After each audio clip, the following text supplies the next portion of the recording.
The world is a confusing place, filled with all manner of shimmering distractions that take our conscious mind and our immortal souls and subvert them into the most basal of human emotions. Can any one of us who considers ourselves a spiritual being truly look around the carnival at the barkers, performers, and the caged animals and believe, even momentarily, that any of this is as it should be? My name is Alan Bishop, the alchemist of the Black Forest of Indiana, distiller, historian, occasional tinker, reenactor, and your host of If You Have Ghosts, You Have Everything.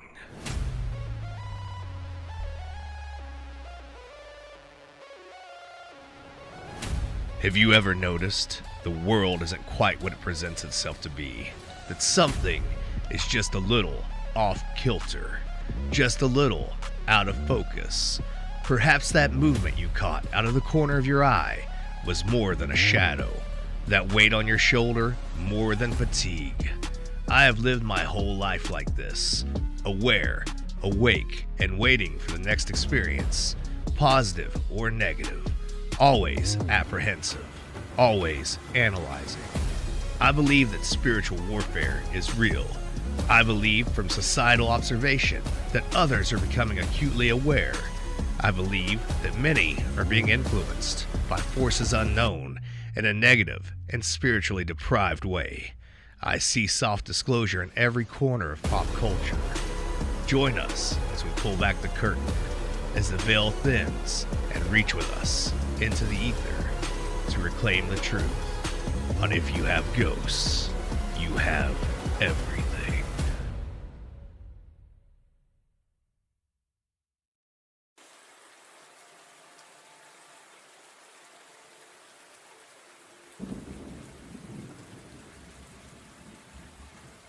Thunder rolled.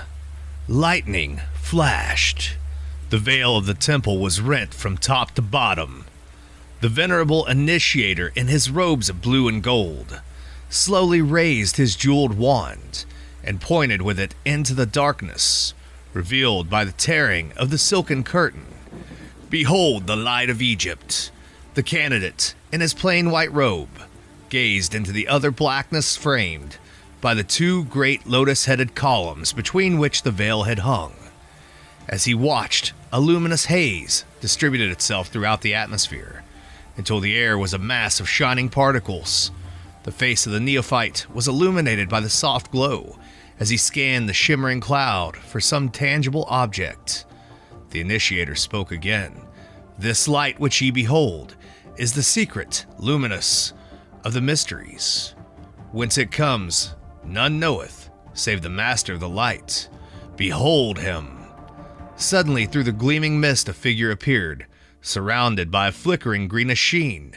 The initiator lowered his wand, and bowing his head, placed one hand edgewise against his breast in humble salutation. The neophyte stepped back in awe, partly blinded by the glory of the revealed figure. Gaining courage, the youth gazed again at the Divine One. The form before him was considerably larger than that of a mortal man. The body seemed partly transparent, so that the heart and brain could be seen pulsating and radiant. As the candidate watched, the heart changed into an ibis, and the brain into a flashing emerald. In its hand, this mysterious being bore a winged rod entwined with serpents. The aged initiator, raising his wand, cried out in a loud voice, "All hail thee, Thoth, Hermes, thrice greatest! All hail thee, Prince of Men! All hail thee who standeth upon the head of Typhon!" At the same instant, a lurid, writhing dragon appeared, a hideous monster, part serpent, part crocodile, and part hog. From its mouth and nostrils poured sheets of flame, and horrible sounds echoed throughout the vaulted chambers. Suddenly, Hermes struck the advancing reptile with the serpent wound staff, and with snarling cry the dragon fell upon its side. While the flames about it slowly died away, Hermes placed his foot upon the skull of the vanquished Typhon. The next instant, with a blaze of unbearable glory that sent the neophyte staggering backwards against a pillar, the immortal Hermes followed by streamers of greenish mist, passed through the chamber and faded into nothingness. Hermes, while wandering in a rocky and desolate place, gave himself over to meditation and prayer. Following the secret instructions of the temple, he gradually freed his higher consciousness from the bondage of his bodily senses, and thus released his divine nature, revealed to him the mysteries of the transcendental spheres. He beheld a figure, terrible and awe-inspiring. It was the great dragon, with wings stretching across the sky and light streaming in all directions from its body. The great dragon called Hermes by name and asked him why he thus meditated upon the world mystery. Terrified by the spectacle, Hermes prostrated himself before the dragon, beseeching it to reveal its identity. The great creature answered that it was Pomandres, the mind of the universe, the creative intelligence, and the absolute emperor of all. Hermes then besought Pomandres to disclose the nature of the universe and the constitution of the gods. The dragon acquiesced, bidding Trismegistus hold its image in his mind. Immediately the form of Pomandres changed. Where it had stood, there was a glorious and pulsating radiance. This light was the spiritual nature of the great dragon itself. Hermes was raised into the midst of this divine effulgence, and the universe of material things faded from his consciousness. Presently a great darkness descended, and expanding swallowed up the lights. Everything was troubled. About Hermes swirled a mysterious watery substance which gave forth a smoke-like vapor. The air was filled with inarticulate moanings and sighings, which seemed to come from the light swallowed up in the darkness.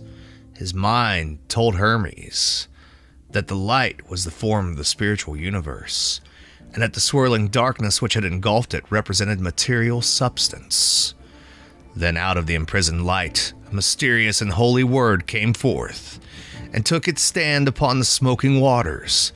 This word, the voice of the light, rose out of the darkness as a great pillar, and the fire and the air followed after it, but the earth and the water remained unmoved below. Thus the waters of light were divided from the waters of darkness, and from the waters of light were formed the worlds above, and from the waters of darkness were formed the worlds below. The earth and the water next mingled, becoming inseparable, and the spiritual world, which is called reason, moved upon their surface, causing endless turmoil. Then again was heard the voice of Pomandres, but his form was not revealed. I, thy God, am the light, and the mind which were before substance, was divided from spirit and darkness from light. And the word which appears as a pillar of flame out of my darkness is the Son of God, born of the mystery of the mind. The name of that word is reason. Reason is the offspring of thoughts, and reason shall divide the light from darkness and establish truth in the midst of the waters. Understand, O Hermes, and meditate deeply upon the mystery. That which in you sees and hears is not of this earth, but is the Word of God incarnate. So it is said that the divine light dwells in the minds of mortal darkness, and ignorance cannot divide them. The union of the world and the mind produces that mystery which is called life. As the darkness without you is divided against itself, so the darkness within you is likewise divided. The light and the fire which rise are the divine man, ascending in the path of the Word, and that which fails to ascend is the mortal man, which may not partake of immortality. Learn deeply of the mind and its mystery, for therein lies the secret of immortality. The dragon again revealed its form to Hermes, and for a long time the two looked steadfastly upon one the other, eye to eye, so that Hermes trembled before the gaze of Pomandres. At the word of the dragon the heavens opened, and the innumerable light powers were revealed, soaring through the cosmos on pinions of streaming fire. Hermes beheld the spirits of the stars, the celestials controlling the universe, and all those powers would shine with the radiance of the one fire, the glory of the sovereign mind. Hermes realized that the sight which he beheld was revealed to him only because Pomandres had spoken a word. The word was reason, and by the reason of the world invisible, things were made manifest. Divine mind. The dragon continued its discourse. Before the visible universe was formed, its mold was cast. This mold was called the archetype, and this archetype was in the supreme mind long before the process of creation began. Beholding the archetypes, the supreme mind became enamored with its own thoughts. So taking the word as a mighty hammer, it gouged out caverns in primordial space and cast the form of the spheres in the archetypal mold, at the same time sowing in the newly fashioned bodies the seeds of living things. The darkness below received the hammer of the word, was fashioned into an orderly universe. The elements separated into strata, and each brought forth living creatures.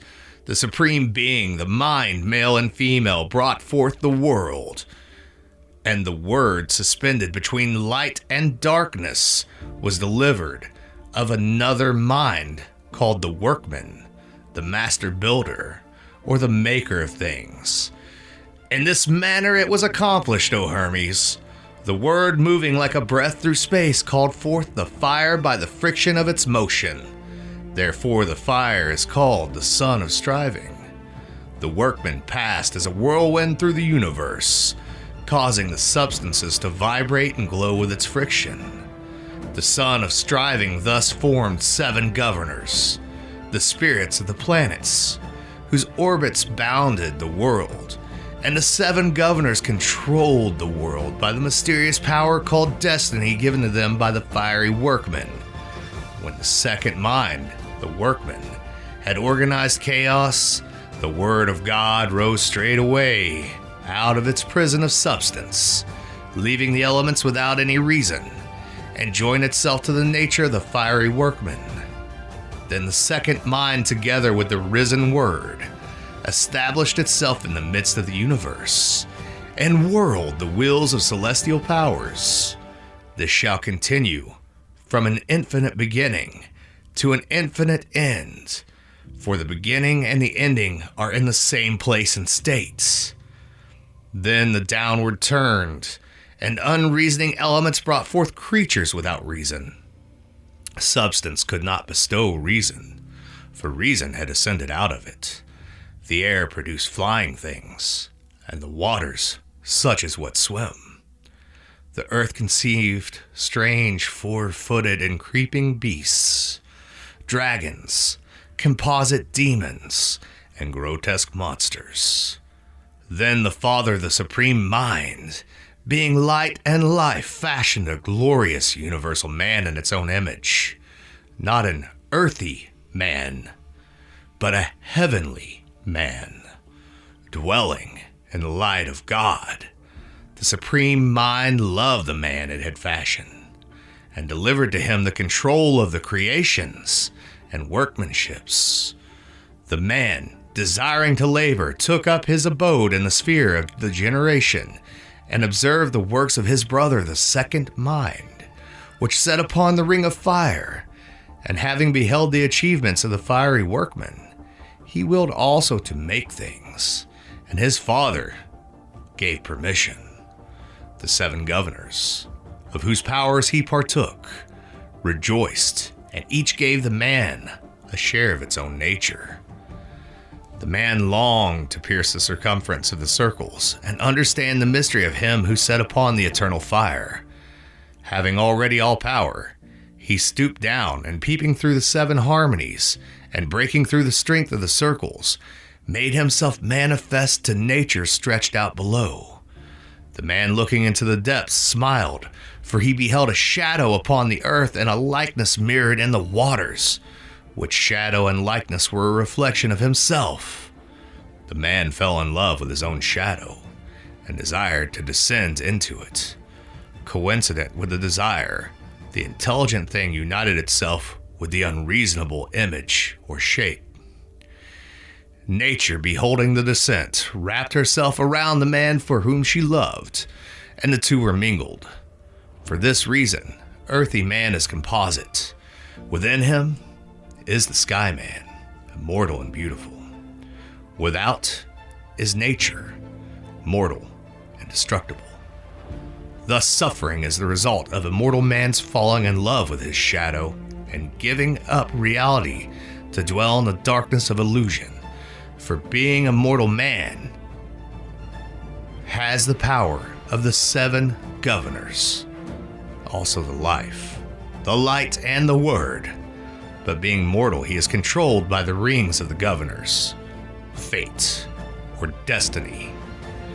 Of the immortal man, it should be said that he is a hermaphrodite, or male and female, and eternally watchful. He neither slumbers nor sleeps, and is governed by a father, also both male and female, and ever watchful. Such is the mystery kept hidden to this day. For nature, being mingled in marriage with the sky man, brought forth a wonder, most wonderful, 7 men, all bisexual, male and female, and upright of stature, each one exemplifying the natures of the 7 governors. These, O Hermes, are the 7 races, species, and wills. After this manner were the 7 men generated. Earth was the female element, and water the male element. And from the fire and the ether they received their spirits. And nature produced bodies after the species and shapes of men. And man received the life and the light of the great dragon. And of the life was made his soul, and of the light his mind. And so all these composite creatures containing immortality, but partaking of mortality, continued in this state for the duration of a period. They reproduced themselves out of themselves, for each was male and female. But at the end of the period, the knot of destiny was untied by the will of God, and the bond of all things was loosened. Then all living creatures, including man, which had been hermaphroditical, were separated, the males being set apart by themselves, and the females likewise, according to the dictates of reason. Then God spoke to the holy word within the soul of all things, saying, Increase in increasing, and multiply in multitudes, all you my creatures and workmanships. Let him that is endued with mind know himself to be immortal, and that the cause of death is the love of the body, and let him learn all things that are, for he who has recognized himself enters into the state of good. And when God had said this, Providence, with the aid of the 7 governors, and harmony, brought the sexes together, making the mixtures, and establishing the generations, and all things were multiplied according to their kind. He who through the error of attachment loves his body, abides wandering in darkness, sensible, and suffering the things of death. But he who realizes that the body is but the tomb of his soul, he rises to immortality. Then Hermes desired to know why men should be deprived of immortality for the sin of ignorance alone.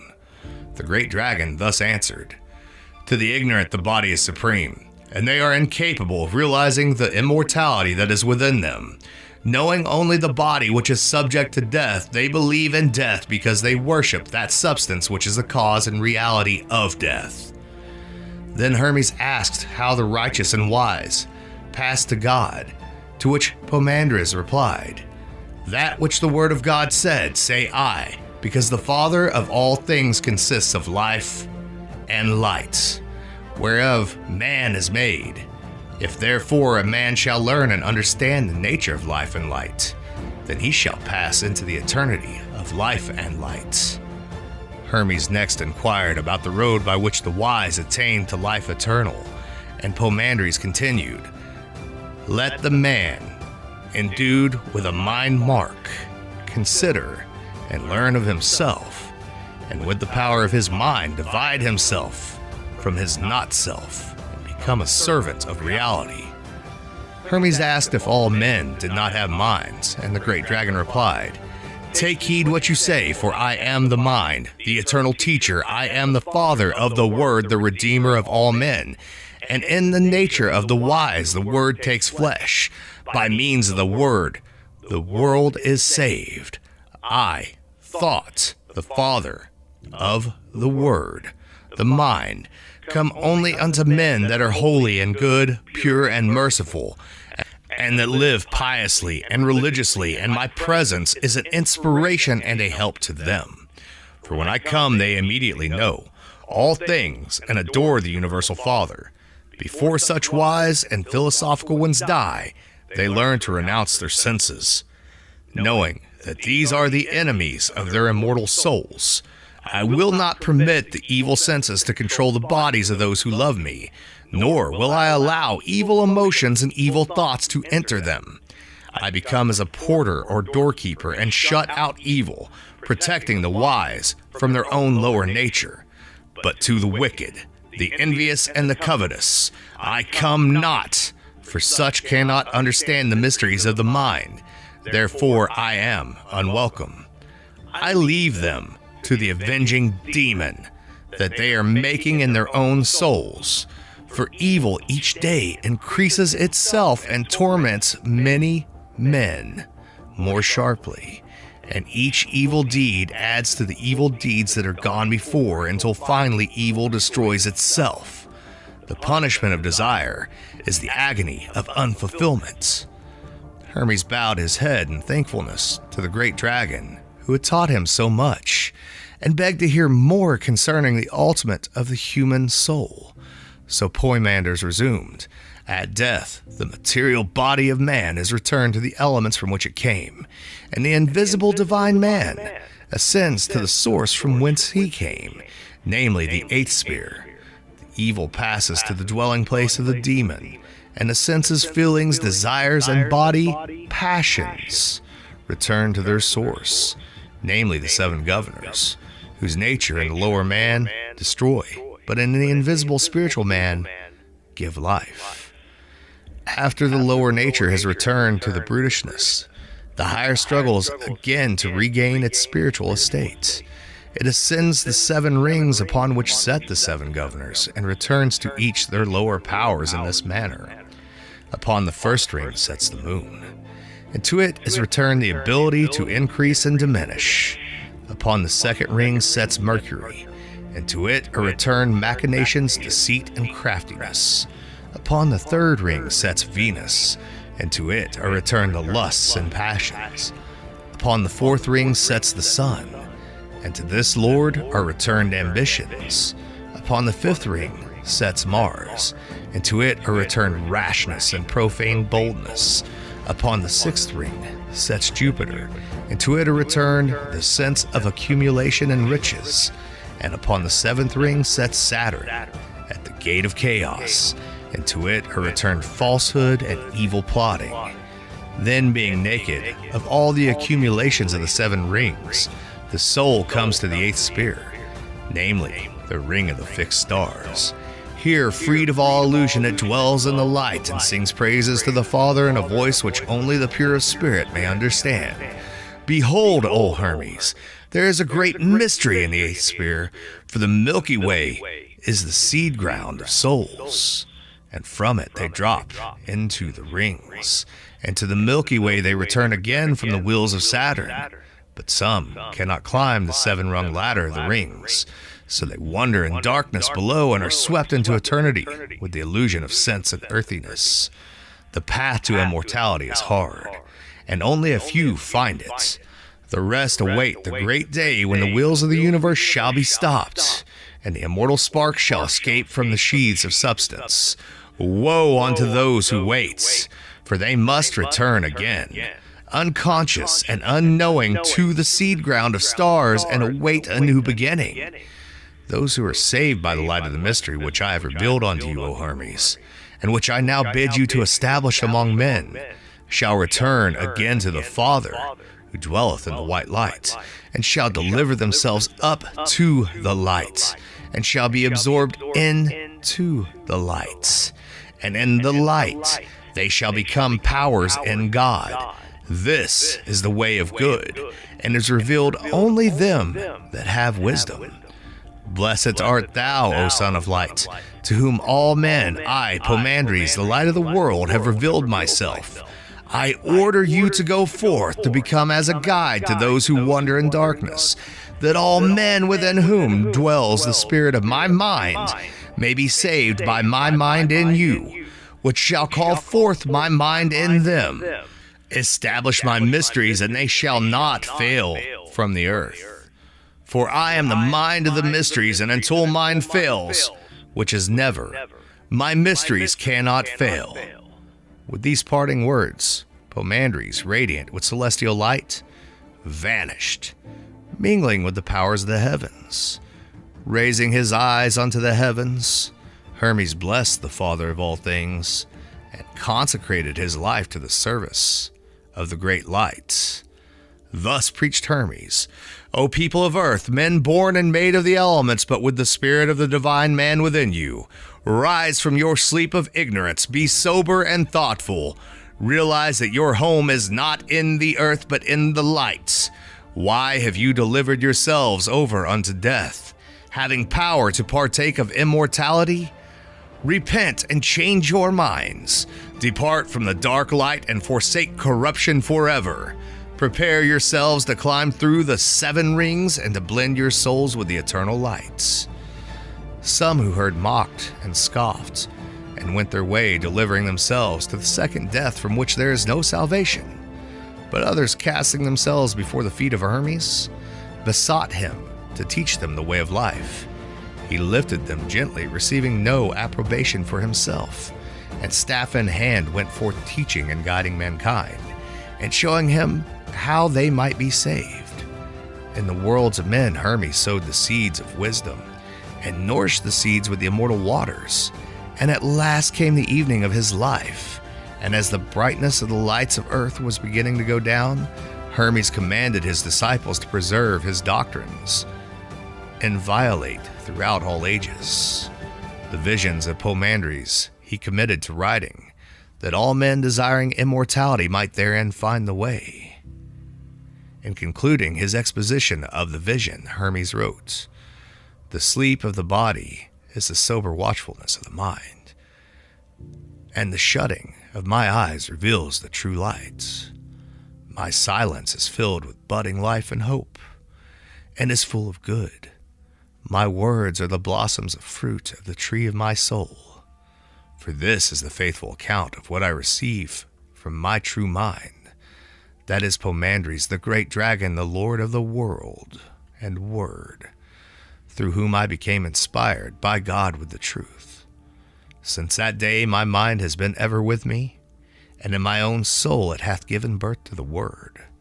The Word is reason, and reason hath redeemed me, for which cause, with all my soul and all my strength, I give praise and blessings unto God the Father, the life and the light, and the eternal good.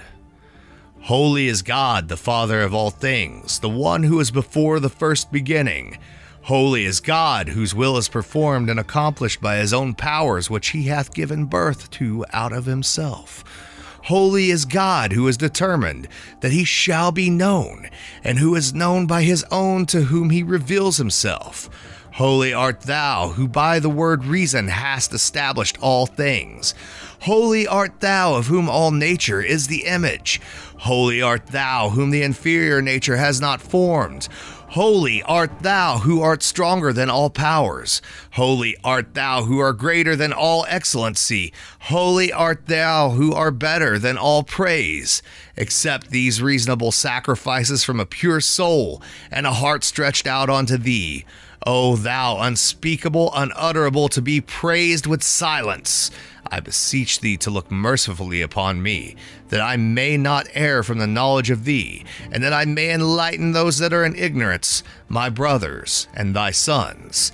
Therefore I believe thee, and bear witness unto thee, and depart in peace and in trustfulness into thy light and life.